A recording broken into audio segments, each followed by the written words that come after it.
Team, welcome to episode 3. Remember, the first rule of English class is you must talk in English. And if you are getting these pop culture references, bonus point for you. It's one of the ways I have fun with these. But welcome. Today we will be talking about the ordinal numbers, first, second, third. As a Portuguese speaker, I can say that some of my students have some resistance to this. And I think it's because in Portuguese, it is really hard.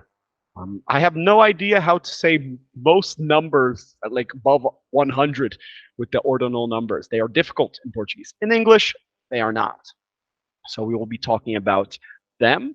We will also be talking about healthy food as a general theme. But welcome, and let's see what I've got for you.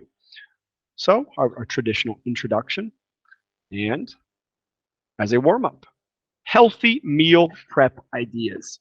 We are in the third week of the year. That's usually when people start giving up on some of their New Year goals. And in my experience, the best way to follow a diet is to plan it before. Patricia and I, we do a lot of meal prep. We'll do it once a month, usually. And how about you guys? What is your healthy recipe of choice? What healthy food, healthy dish do you know how to make? Let us know. That's your warm up. And our grammar point, the ordinal numbers. Guys, if you know the number in English, you know the ordinal version of it. And the only exceptions are these first ones right here. So, first, second, third, most people are familiar with. But if it's 21, we'd say 21st, 22nd, 23rd. If we're going with 51, 51st, 52nd, 53rd. 100 and 51st, 52nd, 53rd. 1,100. If you know these numbers, no matter how big it is, you know how to say it. The real exceptions for me are first, second, and third. And also 11th, 12th, and 13th. We don't say 10 first, 10 second, 10 third, but for all the other ones, 21st, 32nd, 43rd. So for the rest of the numbers, they're all first, second, third together with that first number, 40, 50, 60, 70. The only different ones, 11th, 12th, and 13th. Guys, this is a good opportunity to practice your TH sound. Remember, your tongue needs to pass your teeth.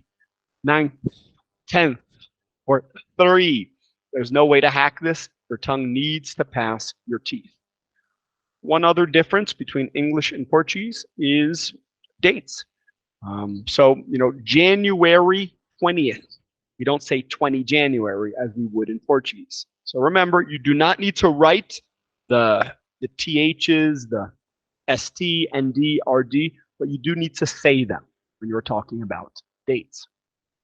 Team, I also included these sequential connecting words. They make a difference in terms of your sentence fluency. If I say, we are studying ordinal numbers.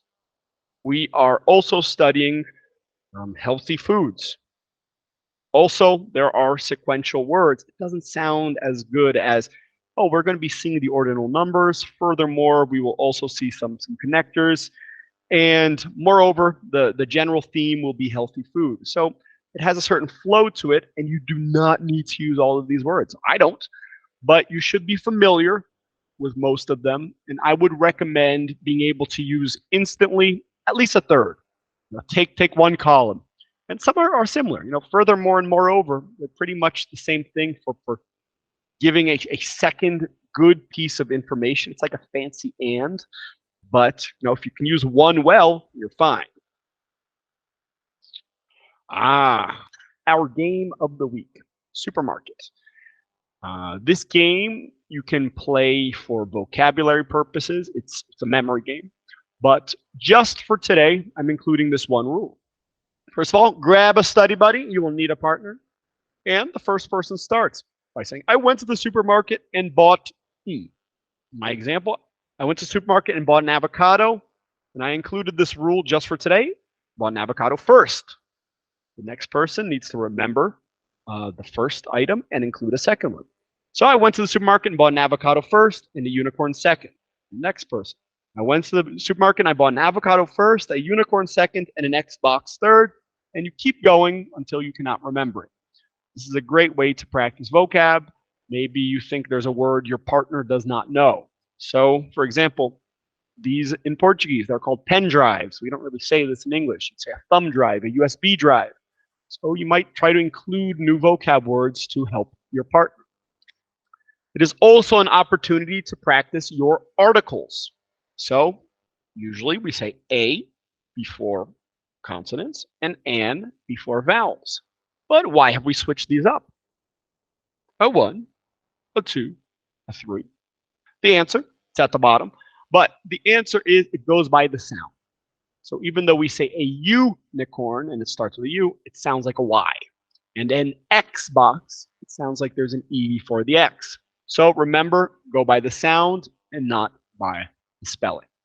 Team, play a few rounds. If you're comfortable with your first, second, thirds, fourths, you do not need to include that part in your game. And your challenge this week is for Granny Gringo's Fitness Cookbook. And my challenge for you is to find a recipe online or introduce your own in English and prepare it.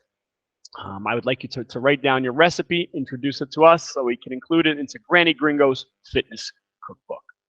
I've also included this link. Sometimes I'm looking for a recipe and it's like 5 minutes of story. Oh, let me tell you about when my grandmother taught me this recipe. You put the link, the link of the recipe on the site. It will just remove the story and just give you the basic recipe. I find it useful. I hope you do too. Conversation starters. Let me pick a good one. Nutrition facts are a warning label. Do you agree or disagree with the statement? I agree. You don't need you don't need nutrition facts for an apple. So be careful with these. Always look at the fine print, the little words. That's where they usually will get you. And remember, they are trying to sell stuff. They are not your friends. So yes, I absolutely do agree with this statement. Some vocab words. We have threshold. So literally, it's the piece below the door, but I have been seeing it a lot. Thank you, Mr. Andrea, for pointing it out to me. And we use this to talk about a changing point or a starting point of something new. And it is used in business English and, in Andrea's example, for legal English. So, for example, a threshold question would be to decide whether the person has a case, whether something actually happened so that they can go forward with the lawsuit. Swole, this is I heard it for the first time in last year, 2023, but it's a way of saying somebody got big at the gym. And meal prep, it's when you prepare your meals, you prepare your food before. This one, it's the dad joke of the week. Bonus point if you can get this one. It's a hard one. I'm into fitness. Fitness whole burrito in my mouth. And team, that is it. Like always, thank you for participating, and I hope to see you in class.